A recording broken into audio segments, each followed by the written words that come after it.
Hello everyone, how are you today? Hope you had a wonderful weekend because I did. This is Think About It weekly web series, and this week we have an interesting topic for you as well. So, this week's topic is: should students grade teachers or not? So, I'm of the opinion that students should grade their teachers, and these are my reasons. Example: in a natural or traditional teaching environment, the teacher or the lecturer is the only one who tells the students what to do, when to write the examinations, give them tests in class, homework, assignments, and all. And the students also do all those things. The teachers come to class and grade you at the end of each semester, each term.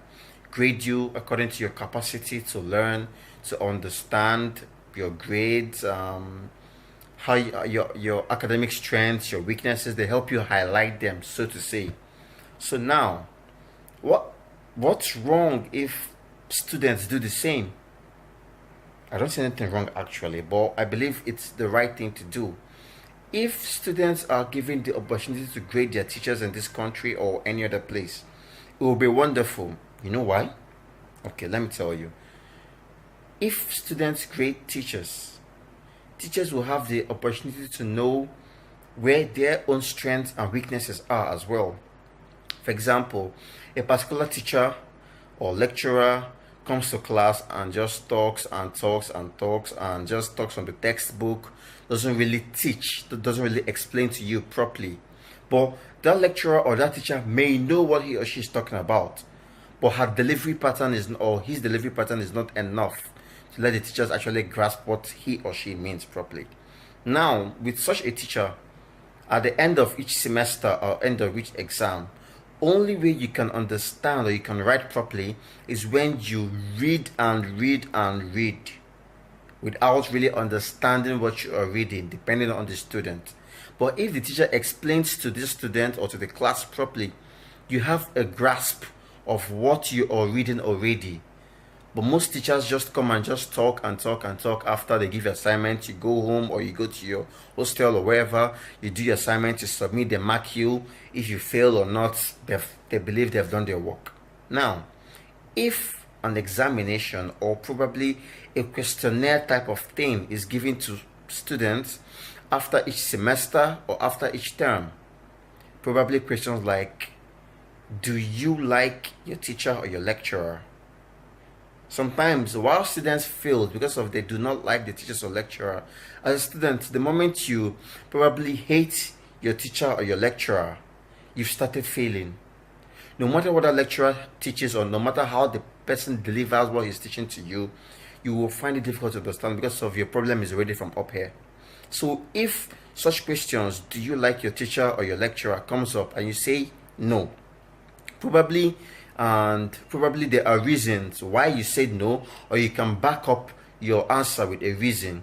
That teacher will go back and try and understand what the problem is. I'm not talking about those that just come up and hate their teachers for no reason. No, that doesn't count. What counts is if you actually have a genuine reason for not liking this teacher or disliking this teacher. Then probably they ask you, do you like his or her teaching pattern?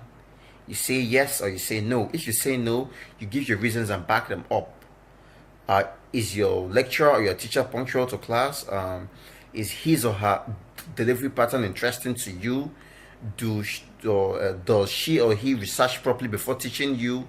All these questions actually help the authority tell the teacher, hey, look, these are what this student said. I think you should work on this. You find out that when the teacher comes to class and is teaching, and he or she has worked on those points the students highlighted, because every student will not say the same thing, but a majority of students will say the same thing.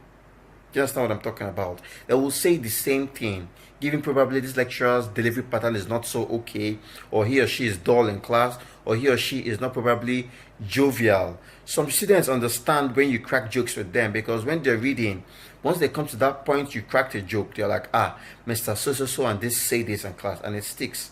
But not, I'm not saying that every lecturer should be jovial in class. Depends on your teaching pattern, and depends on the student's understanding capacity. So after this questionnaire, end of session, end of term, end of semester, authority reviews this and they're like, okay, Mr. This, work on this.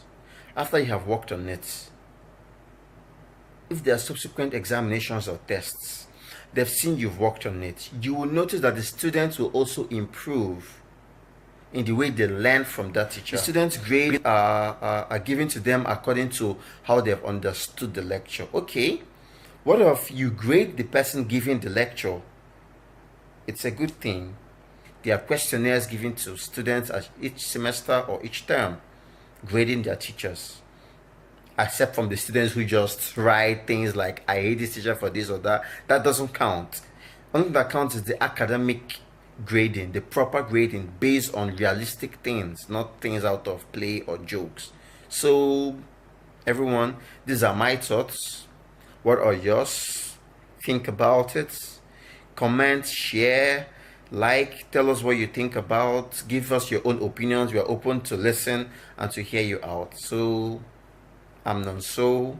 Have a wonderful weekend. Bye.